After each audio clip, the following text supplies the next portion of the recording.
Okay, so uh, this is Eli Hoy interviewing Roger Brownsley on the 24th of September, 2025. So thank you for agreeing to do this interview. And we'll start off with our first question. And that is, what was your relationship with the department and how did that relationship arise? Okay, well, I came to UBC. I came first for an interview for a job in what would it be, the spring of 1983. So I'd applied for the job late in 1982.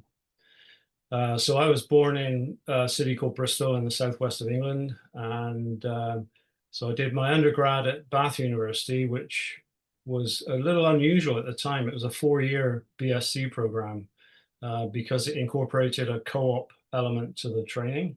So I'd had two non-university training periods thrown into the four academic years. Um, so I graduated in 70, started in 68, graduated in 72, and then I stayed on at Bath University to do my PhD. My dad had died while I was towards the end of my third year as an undergrad, and he had a history of heart problems. So he died of a heart attack before I graduated. And so I had a chance. There was a national award called the Case Studentship. So it's a cooperative award in science and engineering that was offered by the government for PhD or postgraduate studies, provided an industrial sponsor was involved. So that's why it's called a cooperative award. So in my case, the project that I had a chance to apply for was supported in part by Pfizer, who had a big research operation in Britain at the time. And so the focus of the work was to investigate lipid metabolism in the heart. So, being an idealistic young potential grad student, I was attracted to that with the sort of notion that perhaps I could discover something about the heart and its metabolism that would be of benefit. Idealism at its best, perhaps. Anyway, so I stayed on at Bath to do my PhD and graduate. You were given basically 3 years for a PhD program. That was a financial support. So it's rather different in scope than you would imagine for a PhD program, typically in North America, where the time constraints are a little different. So I graduated with my PhD at the end of 75 and then got a job back in my hometown, actually, in Bristol, where the the Medical Research Council had a lab which focused on the control of metabolism. So for me, it was a perfect fit, and I was awarded a postdoctoral fellowship to study there. And basically, that year of starting in Bristol was kind of everything was happening. I submitted my thesis. I'd already been married at that point for a couple of years. My wife gave birth to our first child, our son, in September of that year, and then I started the new job, actually before the defense of my PhD. So everything was going on. It was a total blur at that time. So I worked for a number of years in Bristol, and by the end of that period, we had our second child. So I had two young kids, really looking for a permanent position. I could have stayed as a senior research associate, but I just had that inclination that I wanted to try to set up my own lab. That was the bottom line. This was by the early 80s, 81, 82. And right around that time, the federal government in Britain had decided to cut back on funding for the universities across the board. And so the main impact was on recruitment. There were very few new positions becoming available. The universities basically had to lose something in the order of 10% of their full-time faculty staff Wow. over a period of 3 to 4 years. And the only way they could do that was through attrition. So as people retired, they were not replaced.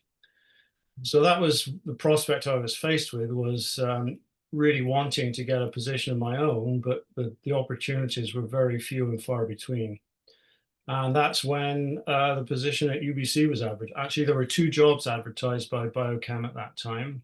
One was for an X-ray crystallographer, which Gary Breyer was hired for. And the other position, honestly, I could have written the job out myself. I mean, the focus of my postdoc work was all around protein phosphorylation and the control of enzyme and protein function through phosphorylation. And that was the area that the department was most interested in. And so, yeah, so that was basically the backdrop to my beginning the relationship with the department. It was just I had no intentions of leaving Britain, you know, as throughout my early years, but it was just pure opportunity came up and decided to give it a shot. I mean, as you probably understand, for a new assistant prof coming in, you basically got a 2-year probationary period. Your salary is guaranteed for 2 years, but then you go through a significant review, and you know, you have to pass certain benchmarks in order to go past that point. This is pre-tenure still. So anyway, I mean, yeah, relationship with the department. I mean, you begin any new prof anywhere is you have to stand on your own 2 feet, basically. And so with the various demands and the you know the benchmarks you're expected to achieve, both in research and teaching and other so-called service aspects of the job, are pretty all-consuming, especially if you've got a young family at home and we've transplanted into a new country at the same time. So it's you don't have a whole lot of time and space for building close personal relationships with people around you at work. You really have to focus on the primary job at hand, and you gradually begin to settle into the new environment. So the relationship was one of just dealing with the everyday demands to begin with, and then over time, I guess the relationships and the position in the department sort of evolve as you begin to develop your own research and look for interactions and collaborations. So there's collegial work of that sort. And of course, you're contributing to the teaching program as well. So there's that dynamic. And so that gradually begins to build your relationship to the department, becomes more personal with individuals that you get to know rather better. I guess one of the things that strikes me, and what I should say is that before I go too much further, I find it fascinating that you asked me to take part in this, because one of the factors I failed to mention, which I must just explain briefly, is if I look back on the interview that I came to UBC to interview in the department in the spring of '83, one of the strong messages that I took home with me that was really quite important in making the decision to come was my time spent talking to graduate students. You may find that a little surprising. I mean, you obviously you want to assess what the demands of the job are going to be, what your potential colleagues are going to, how that's going to work potentially. But it was the impact of talking at some length with a group of graduate students. And what struck me was the degree to which they showed such a level of independence and enthusiasm and an attitude that they could achieve what they set out to achieve. And they Interesting. had some pretty big objectives, but they were really confident, self-confident and self-aware. And I found that really refreshing. So I thought, well, you know, if a university and a system can be producing graduates of this quality, then I can see a real future for my kids in this type of learning environment. Yeah. So Do you that think there's was, anything unique about our department which fosters that attitude? well, I didn't have any other departments to compare it to, but what I should say, probably the reason it struck me most obviously was that Britain at that time was very divided. This was the time of the Margaret Thatcher government, Right. and there were really very, very strong and deep attacks on certain classes of society. And there were large numbers of young people who were frankly feeling very disillusioned and without hope for the future. because they'd seen that some of the traditional industries and whatever were being hammered, and they were coming from communities that had been dependent on those industries. Right. And so there was a great deal of resentment and a feeling of hopelessness amongst a large number of younger people. And so, in that context, experiencing a group of young kids here that was entirely different in their outlook, for me, was a revelation.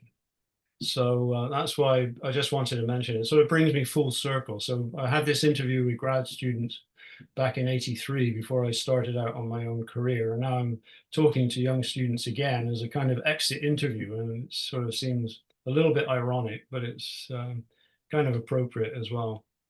Um, yeah, so I mean, in terms of relationship to the department, I'd always made a special effort to focus. Teaching was always quite important.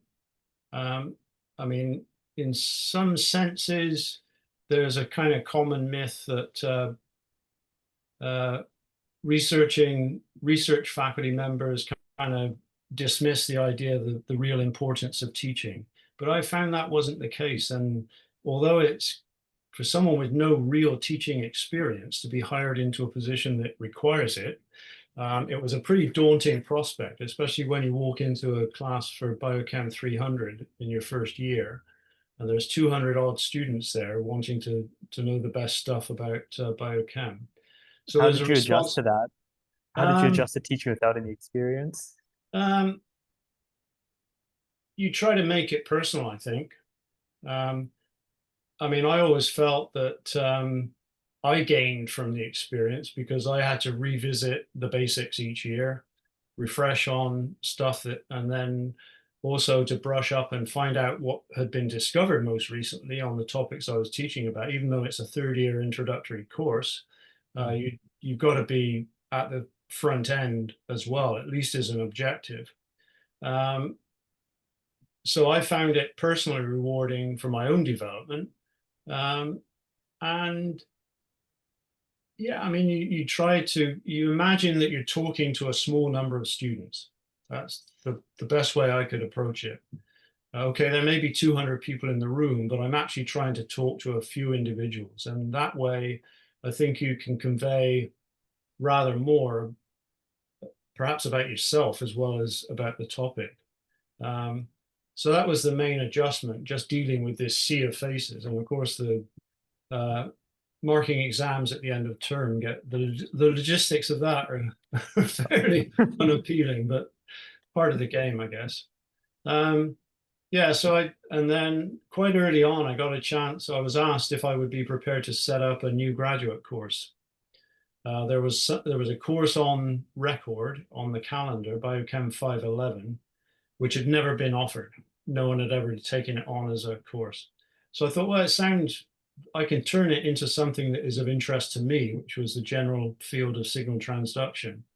I was particularly interested in the mechanism of insulin action. And so I just developed a course with, half a dozen areas of signal transduction of diverse hormones, neurotransmitters, whatever, and got students a small group, of course. Now we're talking a dozen graduate students taking a grad course. And it was great fun. I mean, I just designed the whole thing and taught it myself and got the students to do whatever relevant reading and work for themselves. And I mean, it was also a critical stage in the development of the whole field of signal transduction. I mean, there was relatively very little known about it. Very few receptors had been defined beyond a kind of pharmacological identity, and mechanisms of signal transduction were pretty obscure in most cases. So we had a wide open field to look at. And when we look back after 10 or 15 years of offering the course, I mean, the number of Nobel Prizes that the students had predicted based on the emergence of new fields of study was quite astonishing, really. So that was kind of a fun activity. And that allowed me to, I quickly realized I couldn't do all this myself. It was just too big of a field. And so I managed to pull in and luckily had agreement from a number of fellow faculty members in various departments, actually, including biochem, that would chip in on their own particular areas of expertise. So it turned out to be one of the kind of outreach activities that turned out to our advantage over in later years when I was department head. So teaching was was important. I mean, to begin with, on the service side, that's something that really took on a bigger and a dominating part of my career in the last 10 to 15 years. So that's where the relationship to the department really changed, was my role in administrative functions within the department. So it began with more casual stuff. I mean, just acting as grant reviewer on MRC panels or MRC to begin with, and then CIHR. Canadian Diabetes Association, I was on their national committee for a few years. Editorial boards, JBC, for example. Served on the Canadian Biochem Society executive for a few years. And then one of the turning points was being asked to serve on the Senior Appointments Committee at UBC. That was a big commitment, because this is the process whereby the President's office evaluates cases for promotion and tenure. So whenever a prof comes up for promotion or tenure within an individual department, it's first of all reviewed by the faculty, and then it passes on to the President's office for final approval. And so the Senior Appointments Committee has to deal with all of those cases. So that was basically an afternoon a week, every week for the entire year. Quite a big administrative load. But again, it was, you talk to faculty members across the university in that setting.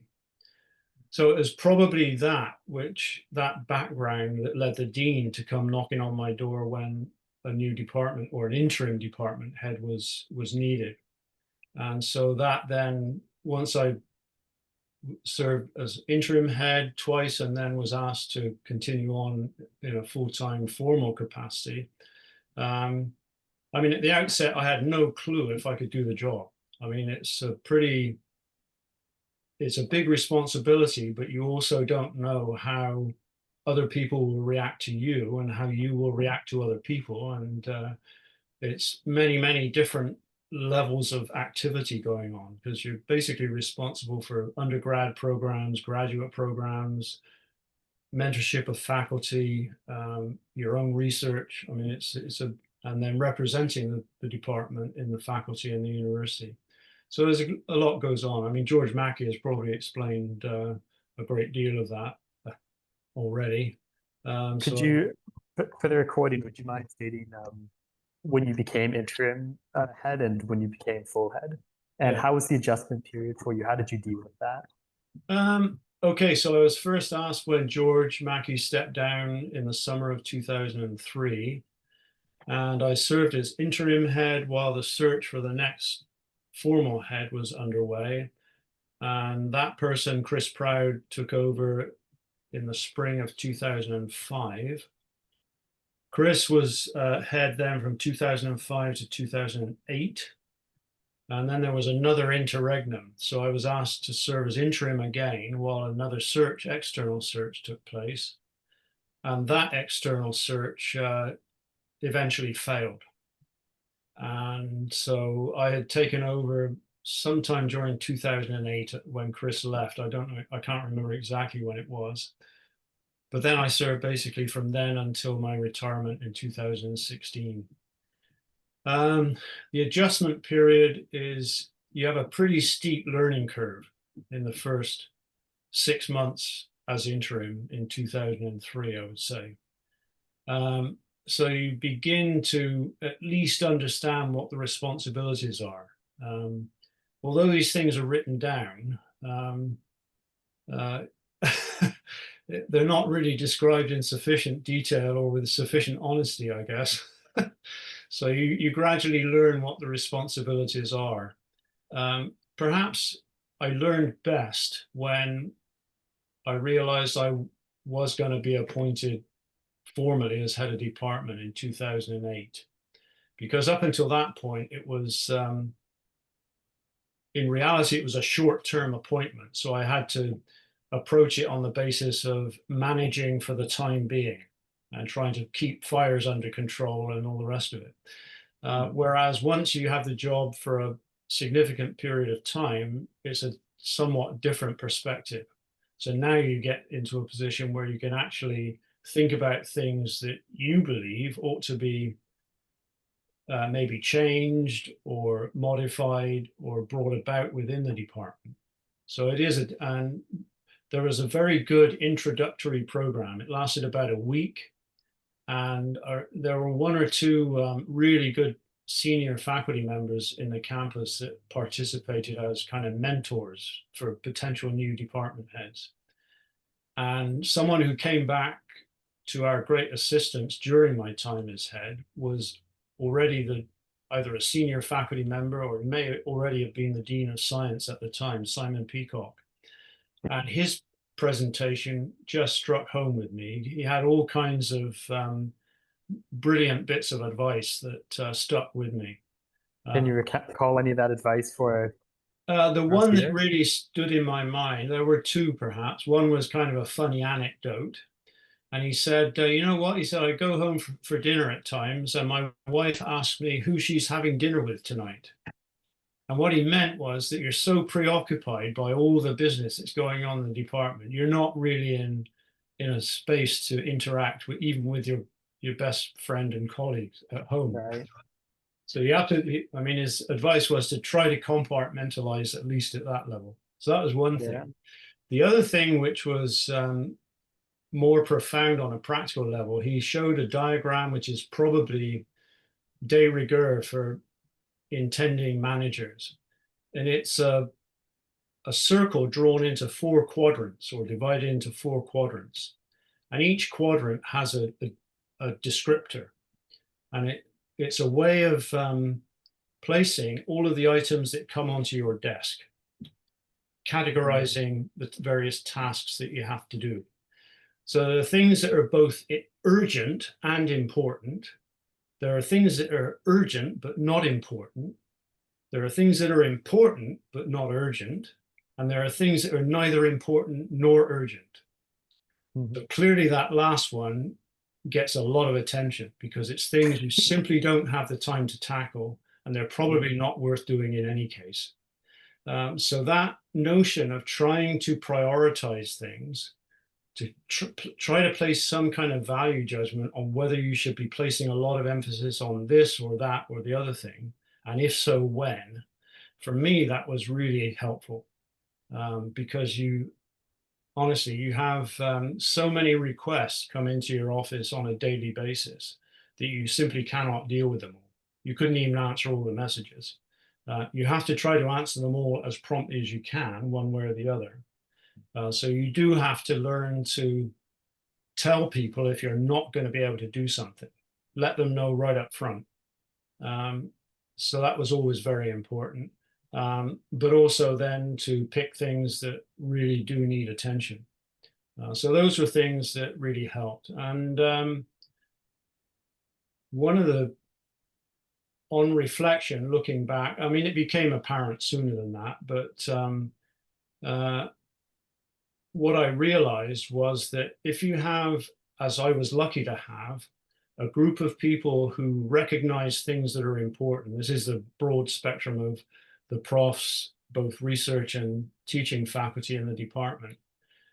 They're smart people and they want to get on and do things. So my primary task as department head was to make sure they were not inundated with unnecessary stuff, but they should be left to get on with the things that they do best. So that was one of the #1 priorities I always had. And perhaps as part of that was the recognition that they would instinctively do things that needed doing, even if they weren't asked. And that was really reassuring and quite gratifying over the years. And there were some big initiatives that came up and people just jumped in and got on with it. I mean, one of the most telling was perhaps when I forget exactly when we began the process. We had a retreat and the idea of overhauling our teaching programs came up. And so we thrashed out a plan to tackle that. because no serious review of the teaching program had been done for many, many years. And I was kind of leery about getting into it, but at first, but then, in the course of an afternoon of a retreat, we broke out into 4 separate groups dealing with each of the 4 years of the undergrad program. And the plan took a life of its own. And some big changes came in. So that was when we introduced a 2nd-year introductory program. It had not existed before. So our courses only began in 3rd year up until that point. But we recognize one of the important things we recognized was we need to be able to stream the students and give them an opportunity to see things as we teach them at an earlier stage, despite the fact it creates more work. And then we introduced more options in 3rd and 4th year. And I mean, it involved a ton of work, especially at the curriculum development stage. So Gary Breyer and Warren Williams especially took on a huge load to steer that through the Faculty of Science Curriculum Committee, as well as outreach to all the other departments that were affected. So yeah, I mean, that kind of activity, I couldn't have imagined that as being a possibility until I realized that the relationship between myself and the other individuals in the department had reached a point where we were comfortable interacting on a pretty detailed level with each other, and to take on some pretty big challenges. Anyway, so yeah, I mean, there was a trajectory there, and it's quite a big change. I mean, from, you walk into an empty lab early in 1983, and you don't know what on earth you're letting yourself in for. And then 20 years later, the dean turns around and asks you if you'd like to be the head of department. And, you can't quite fathom that transformation has happened. You can see the roots of it, but it's still surprising when it does actually come to be. Yeah. And that it's a really incredible journey you had all the way from the UK to head of the department here at UBC. One of the things that struck me is the difficulty in starting up your lab in that 2 year you really have to deliver.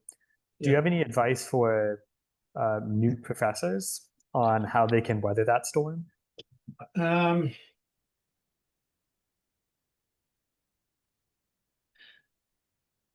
You need what you've probably already developed, which is, I mean, there are certain specific skills that you would have acquired during your training periods, but you have to have a central idea, which is your driving force. You need a problem that you're determined to take on. And everything else I think, will generally fall into place. If you have this idea of what you want to achieve,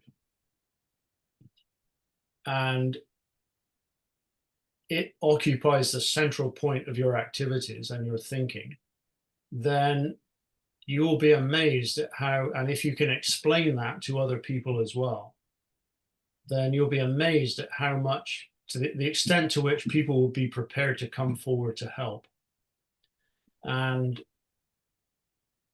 so, yeah, I mean, it really comes down to the driving force and the motivation to achieve what you That's awesome. establish as a goal. Yeah.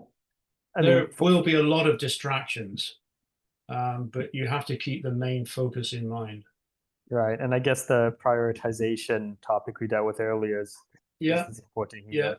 Yeah. So you've basically answered 2 questions in one, which is fantastic. Moving on to the next question. How would you characterize department culture during your time here? I found this one a difficult one to begin to tackle at first.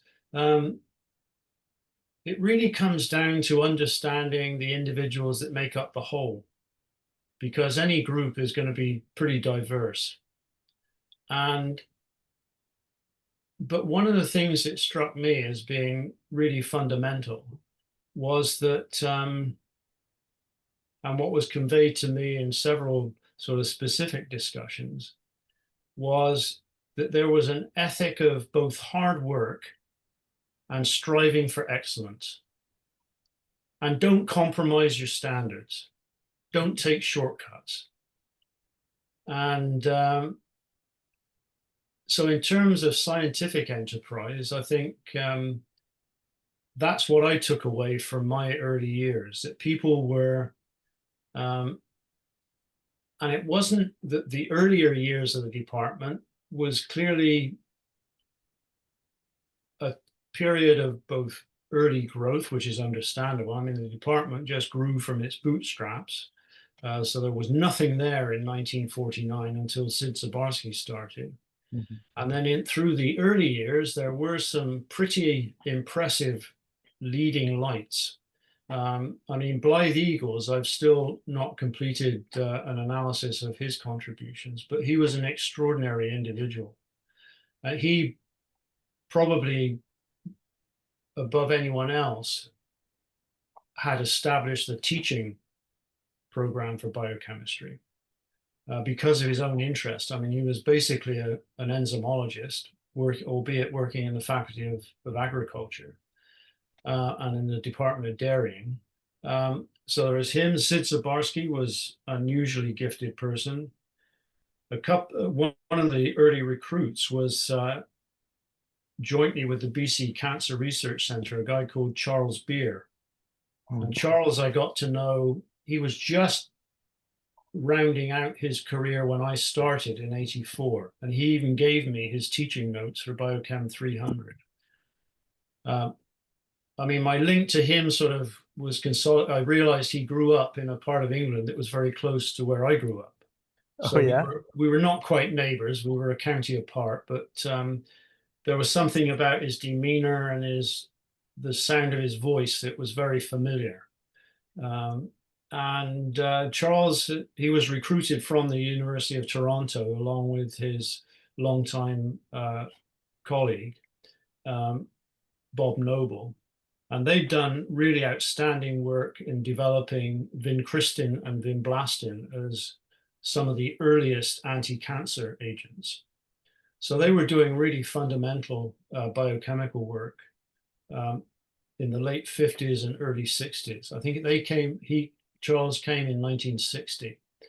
And of course, then you had the likes of Gobind Khurana, who, although he wasn't strictly in biochem, he was at BC Research, but his leadership of what was referred to as the Biochemical Discussion Group led to Mike Smith and Gordon Tenner and others being recruited to the department. Wow. So you know, there was a core of absolutely outstanding scientists in the early years, although there was a supporting cast that was, let's say, less dynamic and rather more content with a quieter life. But so the department, I would say, looking back, was kind of a mixed, and there must have been some tensions in there between those who really were gangbusters going on research and others who were not quite so enthusiastic. So the early culture was somewhat mixed, but yeah, I mean, my early years, I mean, Mike Smith's work was still gaining in reputation, but it was clearly already very significant. Yeah, so for me, as I say, the underlying theme that I became most familiar with was very high expectations. Didn't matter whether it was with respect to teaching or research or whatever else. People demanded a lot and they were prepared to work very hard to achieve their own goals, and they expected no less of their colleagues for Yeah, good I reason. mean, yeah, So for that's me, that excellent. was, yeah. Yeah, that's excellent. And it leads perfectly to the next question, which is with those high expectations, what has been your proudest contribution to this department? Let's see what I put for notes down here.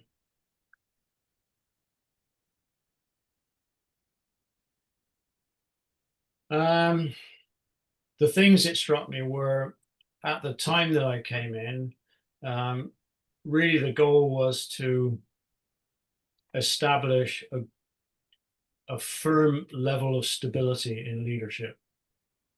The department had gone through an interim me, a short term with Chris Proud, another interim, and now things had to get settled. And so I think providing that stability, looking back and doing what I could to support the activities of the people that were really going places in research, whether they were relatively new to the department or well established. So I think that sort of administrative task was one of the things that gives me pleasure looking back. Something I've already mentioned, the changes that have been introduced into the educational programs in total have been fairly extensive, I think, looking back. So there was the undergrad program overhaul, which I've mentioned, which was really quite a big transformation of what became 3 years, 2, 3, and 4 in the BSc program. That sparked a subsequent effort equally on the graduate program and coming up with additional options and more flexible tailoring of grad programs to individual students. As part of the student issue, I would say one of my pet projects was always to try to engage graduate students and postdocs more fully in the running of the department. And so some of the things that I initiated during my time as head was engaging the students, for example, to actually organize, plan, and do the nitty gritty to set up the annual department retreat. So a group of grad students took that on for 2 or 3 years. At the same time, I think out of that spun the creation of the Friday afternoon lab seminar presentations. And the grad students in the early years were given responsibility for organizing that as well. And then on the postdoc side, one of the things we did was to organize a series of, or at least an opportunity for trial job interviews. So if a senior postdoc was getting to the point of beginning to apply or thinking about applying for jobs elsewhere, we would offer them the chance of a day-long interview. They would present a research seminar to the department and then meet with individual faculty members to explain their case. So things like that, trying to get the senior trainees aware of some of the options that they're going to be faced with and get them more involved. Yeah, I mean, it sounds like a lot of these contributions revolve around the academic or professional development of trainees, whether undergrad or up to postdoc, which is incredible. Yeah. So overall teaching, the other 2 teaching issues were the introduction of the co-op program. So because I'd done a co-op degree myself, I was kind of keen to see that come into existence. Pat Dennis, a former colleague in the department, was the one that did the initial work on laying out the groundwork for the co-op program. And he asked me, or he asked if there was anyone in the department interested in helping. And so I offered to help because of my own background. And so between us, we oversaw the first, I think, 5 or 6 years of the co-op program. There was an awful lot of reviewing of summer reports, but that was part of the process. So that was rewarding, especially looking now at the number of students that take a co-op option as an opportunity to get more practical experience. The other thing I haven't really followed up on the history or the subsequent development of it was a former colleague, Grant Mock, brought it. He had a graduate student years ago called Dean Hildebrand, who went on to work at BCIT as a faculty member there. And Grant suggested, why don't you, Dean has got this idea about forensic biochemistry. He said, maybe you could have a chat to him, see what he's interested in.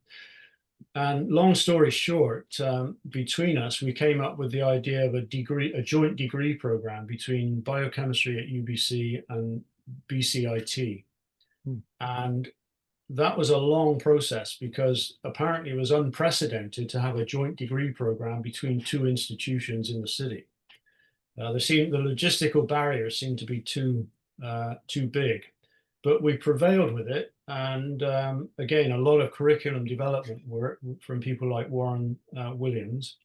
But that came into existence eventually. It had to go through a major international review panel for auditing, and they thought it was a really very good idea, and that the Yeah. two institutions were well set up to cater to it. BCIT was already set up for forensic analysis with links to the RCMP, for example. So you had to have all of that regulatory authority of the police force um, in sync with an academic unit such as biochem that could provide the background educational components.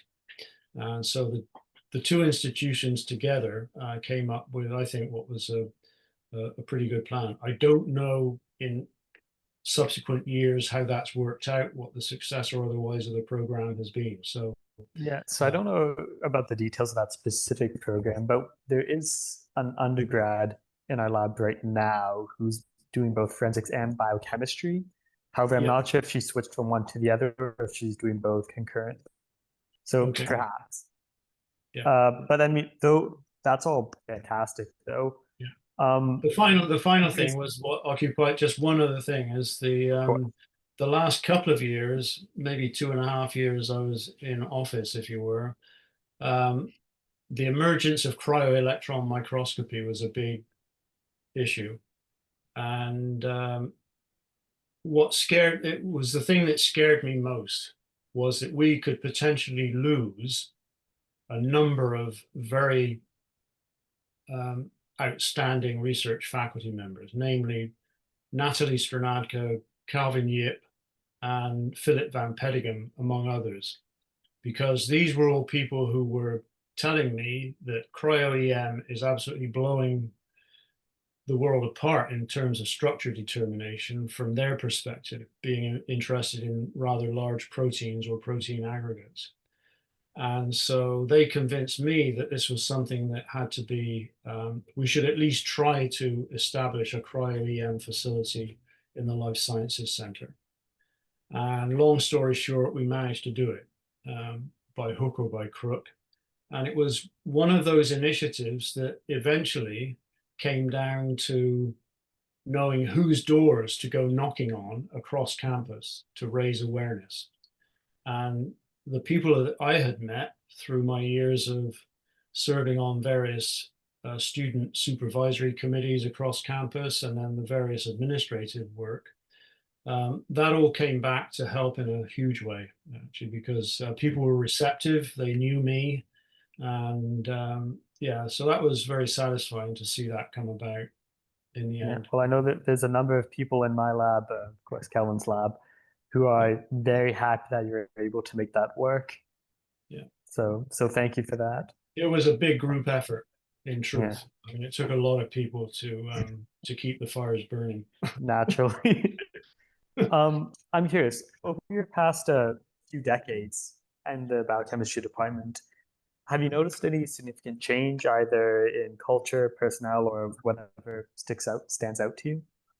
Um, this is another one which, in a way, it's why I suggested to Jörg that I would be happy to start delving into the history of the department, because the earlier years for me were a bit of a mystery. And so, and it's still, my understanding of the early years is still somewhat spotty. So take that as a caution to what I might have to add. But I mean,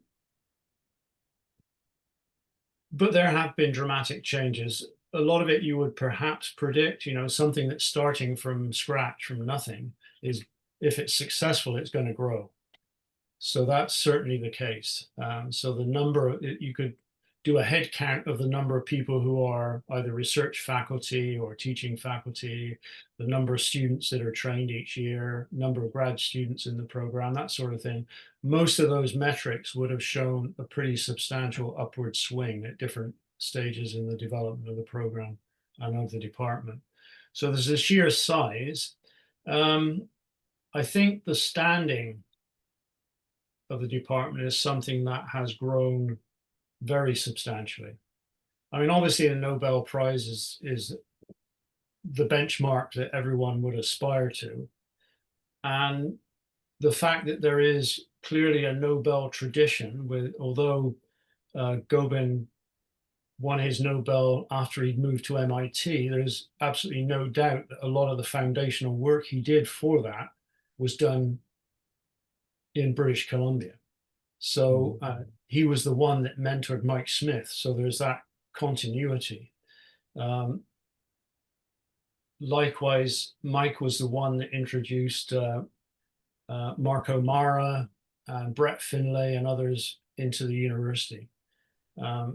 So that continuing level of excellence is something which I mean, there's an initial flurry of recognition, but then there's a deeper sense of, yeah, this place has clearly shown remarkable levels of achievement. And that sinks in over a longer period of time. And I think that's where the department is now, on account of a number of other people, not just the Mike Smith Nobel Prize. So for me, I mean, the people that I've known personally, and you guys will better understand the potential and the achievements of the latest cohort of faculty members. But just to give a small example, I mean, Charles Beer's work on anti-cancer treatment is one. Bob Moday has been recognized as one of the leading international researchers in terms of vision research. Natalie, I mean, she was elected as a fellow of the Royal Society of London at a pretty young age, as an international fellow at that. So her work on, you know, the general theme of developing antibacterial or antimicrobial potential treatments is another fundamental area of research. Yeah, I mean, it's not just one individual, it's the cumulative impact of, and many others in the department have equally done impressive work that perhaps hasn't been recognized as much as it should.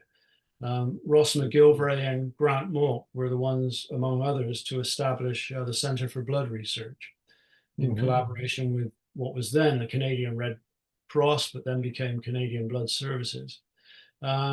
Grant established the Laboratory for Molecular Biology with a huge suite of major equipment, basically, that was available across campus.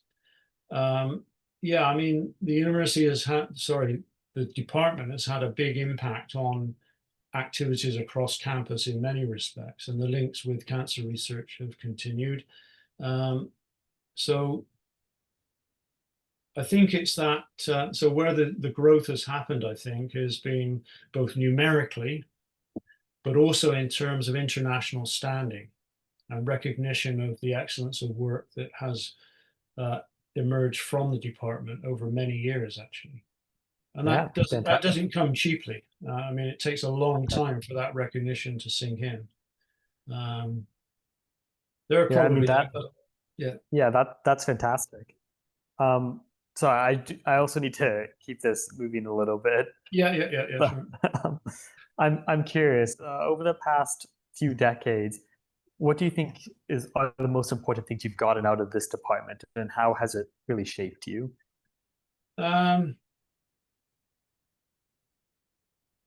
That one I could state that very simply, actually. I mean, it provided me with a foundation for my career. It gave me the opportunity to do things that I dreamed of doing and didn't know if it was possible or not. So that's the simplest answer I can give to that. It's an intangible in some ways.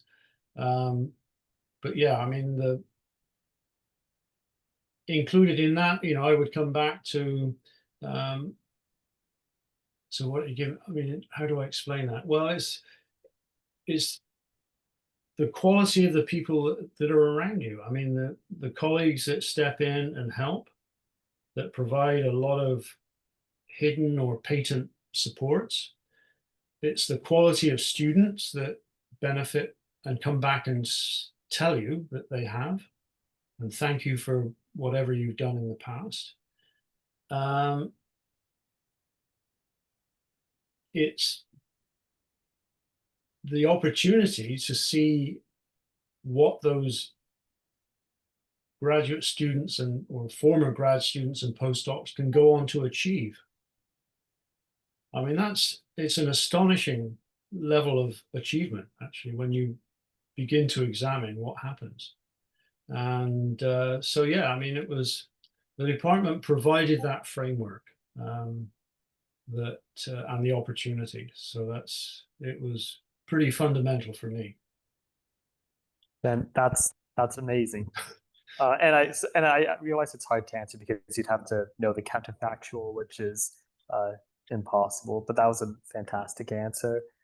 Um, is there a specific message you'd like to give the current members of the department?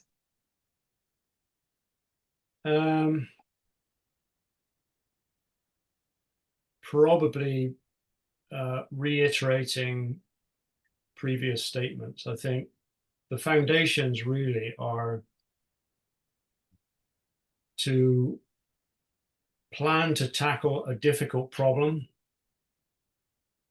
and to work hard at it, and don't cut corners. Right. Strive for I, excellence. I mean, it sounds too simplistic, and perhaps it's too simple-minded. I don't know, but I think there's a beauty in that simplicity, though.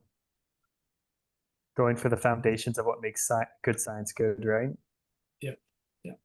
So, I mean, there are no shortcuts, and some things will take a long time, and either to happen or to mature or whatever. I mean, just one example. When I first came to UBC, Peter Cullis was already here. He joined as a young faculty member several years before I came. And Peter asked me if I would serve on several of his student committees. And they all seemed to be dealing with liposomes, and as they were called then. And at first I didn't understand the significance. But gradually over time began to sink in a little.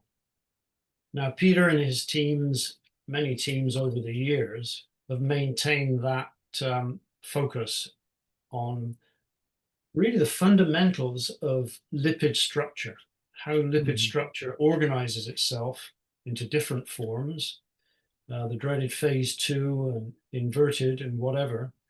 And so the driving force for the creation of a lipid nanoparticle.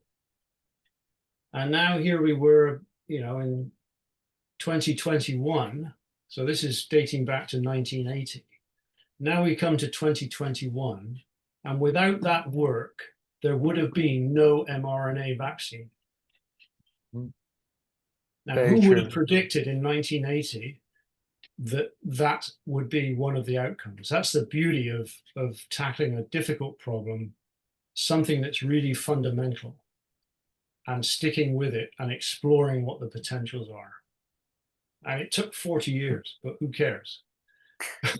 It was A worth lot it of in other the stuff end. happened in the meantime, of course. But and there were many, many achievements along the way, and there are probably more in the future to come. But for me, that's a perfect story to explain how and why to tackle things. Yeah. A, Well it's said. important. Yeah. Yeah. A, it's important. B, you have to work darn hard for a long time, and there are no shortcuts. Excellent. Now, we've been very thorough so far. You've been very thorough.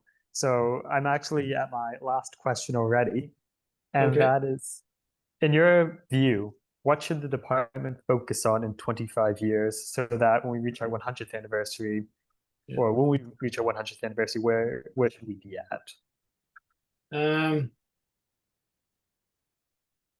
I hope it doesn't come across as a cop-out, but I think that I approach this question in the same way that I did when we were faced with recruiting new faculty members when I was department head. And so what the recruitment process did for me was to allow me to take a close look at a significant number of applicants. So these are young people who are staking their potential careers on a particular area of research. And it occurred to me that their intentions are a far better judge of what's appropriate and what's best to tackle in the coming decades.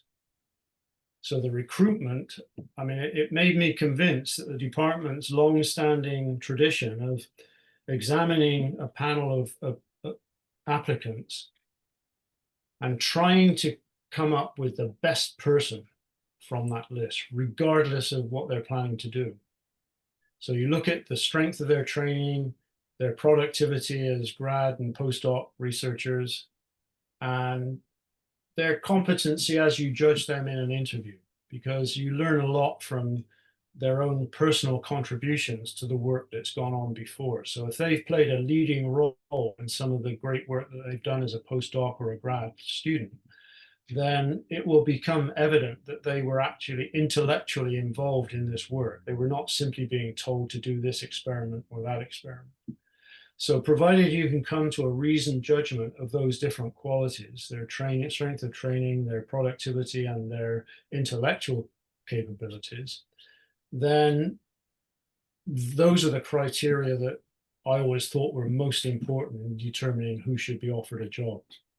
Because you want the person who's the best equipped to do it. And elements of potential independence, that sort of thing, weigh in. So I would say charting the course, the future for the department should be the domain of the youngest members of the department, because they're most in tune with the things which are going to be, they're going to be staking their next 20 years on this. And you better believe that they're making the best possible judgment. Whereas someone like me at the age of 75, I'm disconnected and distracted, and I may have some good ideas, but they should not compare to the quality of ideas of the younger people in the department. Beyond that, I would say that, so plan to keep hiring the best people you can and to strive for excellence, just like we've said before. Instill that drive for excellence. And if you have good people aiming to do the best stuff, then you won't go far wrong. I think that's Who an knows awesome where it's going to take perspective. them? Yeah, Who knows where it's going to exactly. take them? That's the beauty of it, right? You don't know where it's going to take you. Yeah. All right. Well, those are all of my questions. But before we finish, I want to know if there's any final remarks that you'd like to make for posterity or for the anniversary. Not really. I think people should have self-confidence in what the department has achieved and considerable optimism for what it can achieve in the future, and to keep working hard towards that. Excellent. Well, I would personally like to thank you for all your help in what you've contributed based off of lists and background histories to the 75th anniversary. It's been a massive help.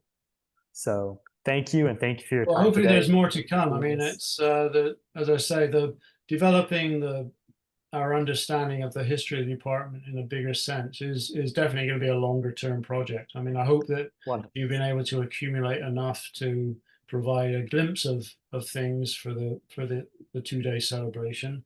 But it's something I'm happy to, and actually quite keen to keep working on into the future to build as complete a picture as we can. Yeah, I think it's a worthwhile project. Yeah, indeed. Okay. Okay, well, thank you so much again. Well, thank you. Yeah, have a good night. Yeah. You too. Bye-bye. Bye.